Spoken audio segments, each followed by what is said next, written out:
Hi friends, இங்கே பார்த்தீங்கன்னா தெரியும், நான் வந்து இன்றைக்கி இந்த சின்ன மகனுக்காக ஏதாவது இந்த களியன்னு சொல்லுவாங்க, இல்லாட்டி சத்து மாவு கஞ்சின்னு சொல்லலாம். நான் வந்து களியன்னு திக்க இதில் செய்யலை.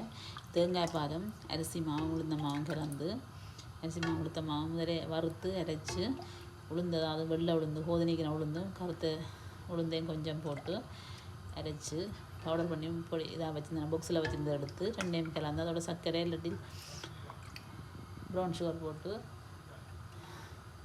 நல்லா கரைச்சிட்டு தேங்காய் பாலில் அடுப்பில் வச்சு செய்கிறேன்.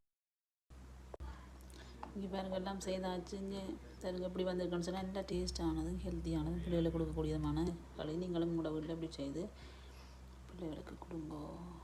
பின்னமாக எனக்கு போட்டு நான் ஆற வச்சுருக்கிறேன். அது நல்ல டேஸ்ட்டும். தேங்க்ஸ் ஃப்ரெண்ட்ஸ், எல்லோரும் நீங்கள் எனக்கு சப்போர்ட் பண்ணுறீங்க, சப்ஸ்கிரைப் பண்ணுறீங்க. Thank you so much. Thank you. Super களி ரெடி.